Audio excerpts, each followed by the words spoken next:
Calculate VAB using the Norton's theorem. Calculate VAB, that is the voltage across this 4 ohm resistance, using Norton's theorem. So how to solve this particular question? So step number 1, remove the load resistance, that is basically 4 ohm, because across these two terminals you have to calculate voltage. So these two are the load terminals. So across these two terminals you will have to calculate the voltage across this 4 ohm resistance using Norton's theorem. So in the Norton's theorem, first of all, in step number 1, remove the load resistance of 4 ohm, remove this 4 ohm, and then short circuit the load terminals AB and calculate the short circuit current I Norton. Calculate the short circuit current I Norton after short circuiting these two terminals AB. So when you short circuit these two terminals, the circuit, it will look like this. So here this Norton current is nothing but the current which is coming from this resistance of 6 ohm and the current which is coming from this resistance of 3 ohm. Here a 6 volt battery has been connected, right? So this current, which is Norton current, which is basically the short circuit current, is nothing but the sum of this current plus this current, right? So now to calculate this I Norton, we can apply the Kirchhoff's current law at this particular node. So let us assume the potential of this particular node is V0, because potential of this node is not known to us. So we can assume V0.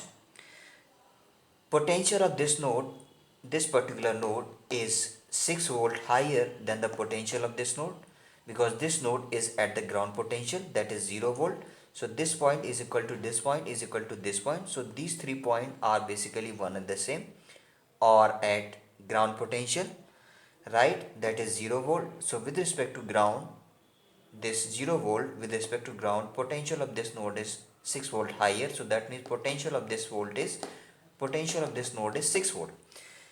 Potential of this node is not known to us, so let us assume potential of this node is V0. Now apply Kirchhoff's current law. So this I Norton current is equal to this current plus this current. So this current will be equal to potential of this node minus potential of this node divided by this resistance.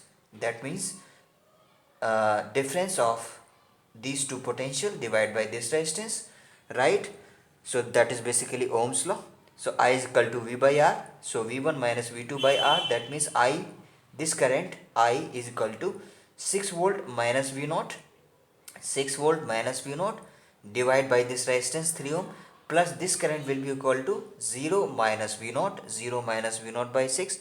That is equation number 1, right? Let us assume equation number 1. So now this I Norton is basically apply Kirchhoff's current law at this particular node A, then V naught minus V, that is incoming current to this node, that is the same current will be going outward to this node, that means incoming current is equal to outgoing current. So when you apply Kirchhoff's current law at this particular node, that is basically the algebraic sum of all the current across a particular node will be equal to 0. So that means sum of all the incoming current is equal to sum of all the outgoing currents. So this current will be equal to this current. So V0 minus 0, see potential of this node is 0 because we have shorted terminal AB. So this potential is at 0 volt.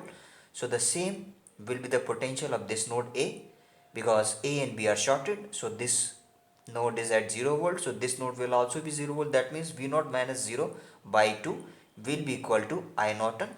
So V0 minus 0 by 2 will be equal to I Norton. So V0 by 2. So V0, you can put I Norton is equal to V0 by 2 here in equation number 1.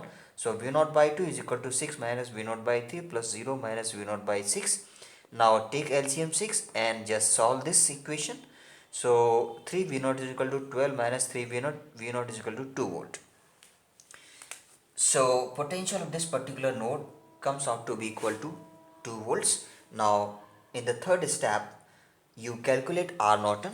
R Norton you can calculate in the same way, like you have calculated the Thevenin's resistance in the Thevenin's theorem. So just deactivate all the independent sources. So if it is an independent voltage source, then you short circuit that independent voltage source to deactivate that voltage source. And if it is independent current source, then just open circuit that independent current source.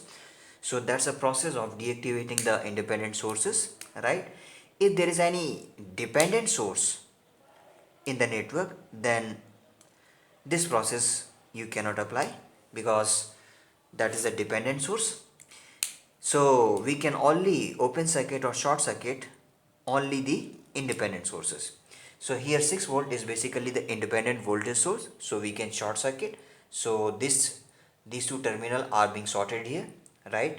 So across these two terminals, that are the load terminals, you have to calculate the Norton's resistance R Norton. So across the load terminals you can calculate R Norton. So R Norton will be equal to parallel sum of 3 and 6 in series with this 2 ohm. So 3 into 6 by 3 plus 6 plus 2 is equal to 4 ohm. So now is in the step number 4, when you calculate the I Norton and R Norton, then you can draw the Norton equivalent circuit, which is basically the parallel circuit.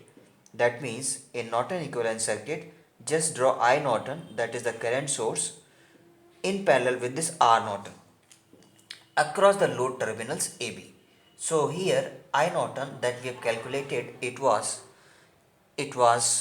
coming out to be equal to I Norton was 1 ampere.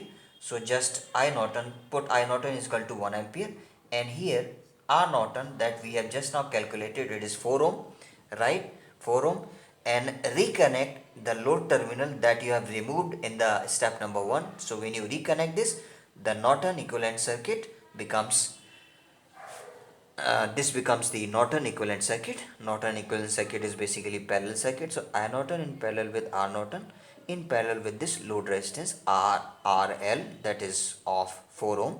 So now you want to find out the voltage across this node AB. So first find out the current across this 4 ohm resistance. So current in this 4 ohm resistance will be equal to, you can use current divider rule. So I Norton into this resistance, that is 4 ohm.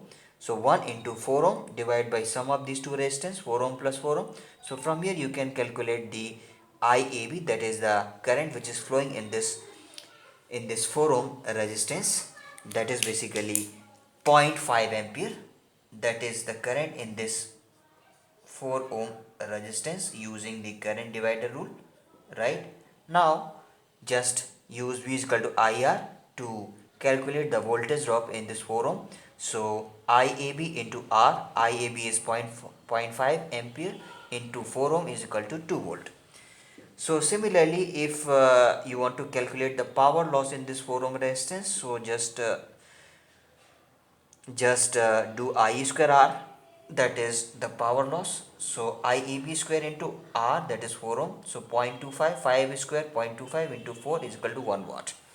So likewise you can calculate the current in this 4 ohm resistance. Likewise you can calculate the voltage drop across this 4 ohm. Likewise you can calculate the power loss and all these things using Norton's theorem. Thank you very much. Thanks for watching. So please subscribe this channel for all such kind of exam oriented questions.